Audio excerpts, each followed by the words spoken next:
Marxist communist கட்சியின் சார்பில் இன்றைய தினம் தமிழ்நாடு முழுவதும் கண்டன ஆர்ப்பாட்டம் என்பது நடைபெற்றுக் கொண்டிருக்கிறது.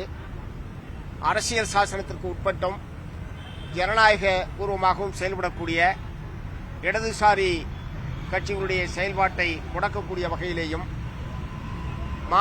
இடதுசாரி மாணவர் இளைஞர் அமைப்புகளில் செயல்படக்கூடிய போராடக்கூடிய மாணவர்களுடைய போராட்டத்தை ஒடுக்கக்கூடிய வகையிலேயும் தமிழ்நாடு அரசாங்கத்தினுடைய தலைமைச் செயலாளருடைய உத்தரவின் அடிப்படையில் அனைத்து பள்ளி கல்லூரிகளுக்கும் அரசு அதிகாரிகள் சுற்றறிக்கையை அனுப்பியிருப்பது என்பது வன்மையான கண்டனத்துக்குரியது. கடந்த ஜூலை மாதம் 28ஆம் தேதி தமிழ்நாடு அரசினுடைய தலைமைச் செயலாளர் தலைமையில் நடைபெற்ற சட்ட ஒழுங்கு சம்பந்தமான கூட்டத்தில் இத்தகைய உத்தரவு என்பது பிறப்பிக்கப்பட்டிருக்கிறது.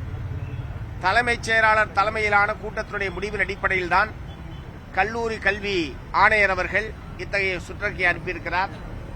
தமிழ்நாடு அரசுடைய உயர்கல்வித்துறை செயலாளர் அவர்கள் தமிழ்நாட்டில் உள்ள அனைத்து பல்கலைக்கழகங்களுடைய பதிவாளர்களுக்கும் இதே போன்ற சுற்றறிக்கை அனுப்பியிருக்கிறார். இது ஜனநாயக நாட்டில் இப்படிப்பட்ட ஒரு சம்பவம் என்பது அநேகமாக இந்தியாவில் எங்கேயுமே நடைபெற்றதில்லை. ஆகவே தமிழ்நாடு தலைமைச் செயலாளருடைய இந்த நடவடிக்கை என்பது சட்டவிரோதமானது, வன்மையான கண்டனத்துக்குரியது என்பதை நான் தெரிவித்துக் கொள்ள விரும்புகிறேன்.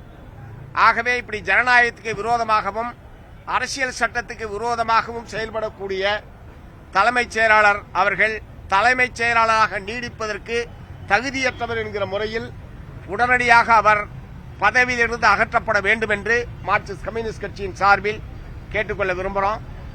ஏற்கனவே தமிழ்நாடு சட்டமன்றத்தில் இது சம்பந்தமாக விவாதம் நடைபெற்ற போது உயர்கல்வித்துறை அமைச்சர் அவர்கள் தெரிவித்த பதில் என்பது கொஞ்சமும் ஏற்புடையதல்ல.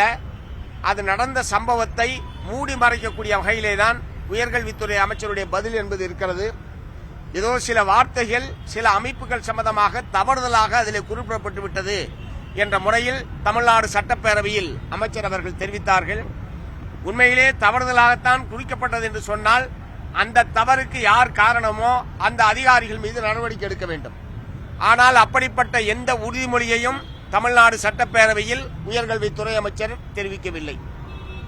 இரண்டாவது, திண்டுக்கல் மாவட்டம் குஜிலியம்பாறை வட்டாட்சியர் அந்த வட்டத்துக்கு உட்பட்ட இந்திய மார்க்சிஸ்ட் கம்யூனிஸ்ட் கட்சி இந்திய கம்யூனிஸ்ட் கட்சியினுடைய உறுப்பினர்கள் சம்பந்தமான விவரங்களை எல்லாம் 24 மணி நேரத்திற்குள் விவரங்களை சேகரித்து அனுப்ப வேண்டும் என்கிற மிக அவசரமான உத்தரவை பிறப்பித்திருக்கிறார். இப்ப 24 மணி நேரத்தில் எங்க விவரத்தெல்லாம் கேட்டு அவர் என்ன கிழிக்க போறாருன்னு நான் கேட்க விரும்புறேன். அவர் என்ன செய்ய போறாரு? வட்டாட்சியர் இது சம்பந்தமாக சட்டப்பேரவையில் விவாதம் நடந்த போது வருவாய்த்துறை அமைச்சர் அவர்கள் நாங்க அவரை ஒரு சர்வே எடுக்கிறதுக்காக அனுப்பிச்சோன்றாரு. ஆனா என்ன சர்வேன்னு சொல்ல, ஒருவேளை கம்யூனிஸ்டுகள் சம்பந்தமான சர்வே எடுப்பதற்காகத்தான் தமிழ்நாடு அரசின் சார்பில் அவர் சென்னையிலிருந்து குஜிலியம்பாறைக்கு அனுப்பப்பட்டாரா என்கிற கேள்வியை நான் எழுப்ப விரும்புகிறேன். ஆனால் மாவட்ட ஆட்சித்தலைவர் என்ன சொல்றாருன்னா அவர் ட்ரைனிங்காக வந்தாரு, ட்ரைனிங் முடிஞ்சது, அதனால நாங்க திரும்ப சென்னைக்கு அனுப்புறோம். என்ன ட்ரைனிங் கொடுத்தீங்க? சட்டத்துக்கு விரோதமா கம்யூனிஸ்டுகள் சம்பந்தமாக கணக்கெடுத்துக்கு தான் அங்கே ட்ரைனிங் கொடுக்கப்பட்டதா? அமைச்சர் சொல்றது உண்மையா, மாவட்ட ஆட்சித்தலைவர் சொல்றது உண்மையா என்பதை முதல்ல தமிழ்நாடு அரசாங்கம் தெளிவுபடுத்துங்க. சர்வே எடுப்பதற்காக தான் அனுப்பிச்சீங்களா? என்ன சர்வே எடுக்கிறதுக்கு அனுப்பிச்சீங்க? அவர் என்ன சர்வே எடுத்தார் என்பதை வெளிப்படையா சொல்றதுல அமைச்சருக்கு என்ன சங்கடம்? சட்டத்துக்கு விரோதமான சர்வே ஏதாவது எடுத்தீங்களா நீங்க? ஏன் அதை வெளிப்படையா சட்டமன்றத்தில் சொல்ல வேண்டியதானே? அதே மாதிரி மாவட்ட ஆட்சியர் சொல்றாரு இதுக்காக நடவடிக்கை எடுத்த மாதிரி அவர் சொல்லல. மாறாக நாங்க அவருக்கு ட்ரைனிங் கொடுத்தோம், ட்ரைனிங் முடிஞ்சோன்னா அவர் அங்க இங்கிருந்து இடமாறுதல் செய்யப்பட்டு மீண்டும் சென்னைக்கு அனுப்பப்படுகிறார் என்று சொல்றாங்க. ஆகவே அமைச்சர் சொல்லுவதற்கும் மாவட்ட ஆட்சியர் சொல்லுவதற்குமே மிகப்பெரிய முரண்பாடு என்பது இருக்கிறது. எப்படி இருப்பினும் அது அரசாங்கமே சொல்லி செய்திருந்தாலும் அல்லது தன்னிச்சையாக வட்டாட்சியர் அத்தகைய சர்வே எடுப்பது என்கிற முடிவை எடுத்திருந்தாலும் அது சட்டவிரோதமானதும் கடும் கண்டனத்துக்குரியது. ஆகவே இதற்கு காரணமான வட்டாட்சியர் மீது உடனடியாக நடவடிக்கை எடுக்க வேண்டும். திண்டுக்கல் குஜிலியம்பாறையிலிருந்து சென்னைக்கு அனுப்புறது, சென்னையிலிருந்து குஜிலியம்பாறைக்கு அனுப்புறதுலாம் நடவடிக்கை லிஸ்ட்ல எல்லாம் வராது. இந்த மாதிரியான நடவடிக்கைலாம் நாங்கள் நடவடிக்கையை ஏற்றுக்கிறது இல்லை. ஆகவே இந்த மாதிரியான இடமாறுதல் செய்யப்பட்டதே ஆகப்பெரிய நடவடிக்கை என்பது போன்ற ஒரு தோற்றத்தை ஏற்படுத்துவதற்கு அரசாங்க தரப்பில் முயற்சிப்பது என்பது கொஞ்சமும் ஏற்புடையதல்ல. ஆகவே வட்டாட்சியர் மீதும் இந்த மாதிரியான சட்டவிரோத செயலில் ஈடுபட்ட குற்றத்திற்காக அவர் மீது நடவடிக்கை எடுக்கணும். நான் என்ன சொல்ல விரும்புறேன், அவர் அந்த அவருடைய கீழ்நிலை அதிகாரிகளுக்கு விஓஓ தலையாரி அவங்களுக்கு மட்டும் அனுப்பல. பழனி கோட்டாட்சியருக்கு அனுப்புறாரு, மாவட்ட ஆட்சியருக்கு அனுப்புறாரு.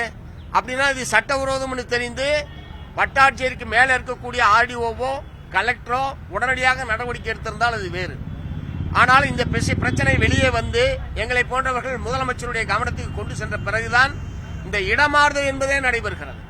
அப்படின்னா இது தவறுன்னு கலெக்டருக்கு படல, ஆர்டிஓவுக்கு படலன்னு சொன்னா என்ன நிர்வாகம் நடக்குது? இந்த அதிகாரிகள்லாம் தமிழ்நாடு அரசாங்கத்துடைய கட்டுப்பாட்டில் செயல்படுகிறார்களா அல்லது அதிகாரிகளின் கட்டுப்பாட்டில் தமிழ்நாடு அரசாங்கம் இருக்கிறதா என்கிற கேள்வியைத்தான் இந்த இரண்டு சம்பவங்களும் தமிழ்நாட்டு மக்கள் மத்தியில் எழுப்பியிருக்கிறது. தமிழ்நாடு முழுவதும் விவாத பொருளாக ஆகியிருக்கிறது. ஆகவே இதை சரி செய்யக்கூடிய வகையில் தவறு நிகழ்ந்துவிட்டது, இதை நாங்கள் சரி செய்கிறோம் என்கிற முறையில் அரசின் அணுகுமுறை இருக்க வேண்டுமே தவிர மூடி மறைக்கக்கூடிய வகையில் இருப்பது என்பதை ஒருபோதும் ஏற்க முடியாது.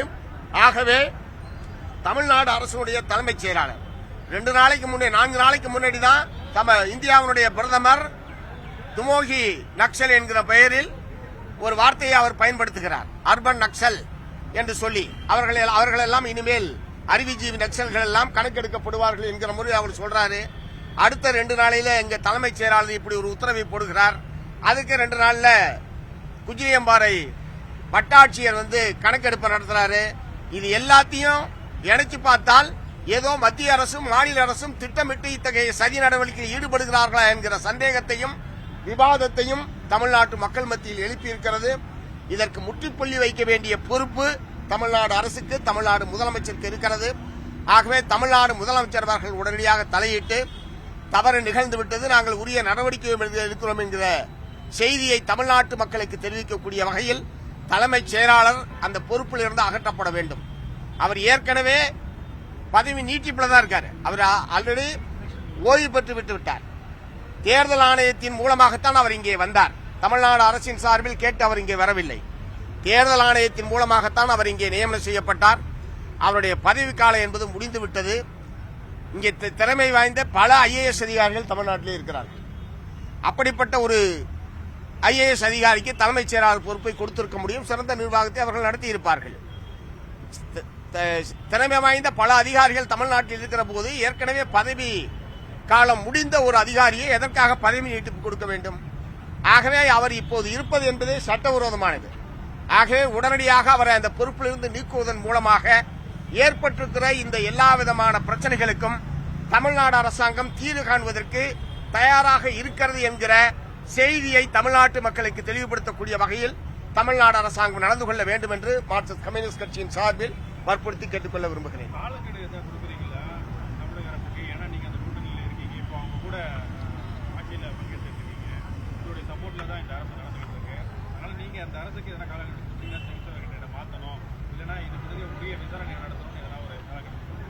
ஏற்கனவே எங்களுடைய அறிக்கைகள் மூலமா அதான தெளிவுபடுத்தியிருக்கோம். இந்த சுற்றறிக்கை வெளிவருவதற்கு காரணமானவர்கள் யாராக இருந்தாலும் முதல் காரணம் தலைமைச் செயலாளர் தலைமையில் நடைபெற்ற கூட்டம். எல்லா சுற்றறிக்கைகளிலும் அந்த கூட்டத்தை குறிப்பிட்டு தான் சுற்றறிக்கையிலே குறிப்பிடுகிறார்கள். தலைமைச் செயலாளர் தலைமையில் நடைபெற்ற 28ஆம் தேதி கூட்டத்தில் எடுக்கப்பட்ட முடிவின் அடிப்படையில் இது கேட்கப்படுகிறது என்கிற முறையில் தான் சுற்றறிக்கையிலே குறிப்பிடப்பட்டிருக்கிறது. உயர்கல்வித்துறை செயலாளர் சுற்றறிக்கையாக இருந்தாலும் சரி, கல்லூரி கல்வி ஆணையருடைய சுற்றறிக்கையாக இருந்தாலும் சரி, அப்படித்தான் குறிப்பிடப்பட்டிருக்கிறது. ஆகவே அதற்கு யார் காரணமாக இருந்தாலும் தலைமைச் செயலாளர் முதற்கொண்டு யார் காரணமோ அவர்கள் மீது நடவடிக்கை எடுக்க வேண்டும் என்பதுதான் எங்களுடைய கோரிக்கை. மற்றபடி இந்த அரசுக்கான ஆதரவு என்பது ஆட்சி அமைப்பதற்கு நாங்கள் ஆதரவு கொடுத்திருக்கிறோம் என்பது எல்லாத்துக்கும் வெளிப்படையாக தெரிஞ்ச விஷயம். அது எங்களுடைய அரசியல் ரீதியாக நாங்கள் எடுத்திருக்கிற முடிவு. இந்த ஆட்சி அமைவதற்கு ஆதரவு கொடுத்த கட்சியின் மீது இப்படித்தான் தலைமைச் செயலாளர் நடந்து கொள்வார்கள் என்று சொன்னால் அவர் என்ன நோக்கத்தோடு இங்கே தலைமைச் செயலராக இருக்கிறார் என்கிற இயல்பான சந்தேகம் என்பது எழுகிறது. ஆக இப்படிப்பட்ட நபர் தலைமைச் செயலராக நீடிப்பது என்பது தமிழ்நாட்டிலே ஒரு நிர்வாகம் சுமூகமாக நடைபெறுவதற்கு உதவியாக இருக்காது. ஆகவே அவர் இங்கிருந்து அந்த பொறுப்பில் இருந்து நீக்கப்பட வேண்டும். பாஜக அரசு அழுத்தம் கொடுக்குறாங்க அப்படின்னு நினைக்கிறீங்களா? மத்திய பாஜக அரசு தமிழக அரசுக்கு அழுத்தம் கொடுக்குறாங்களா? தலைமைச் செயலர் யார் அழுத்தம் கொடுத்தாலும் இவங்களுக்கு எங்க போச்சு புத்தி? ரைட்.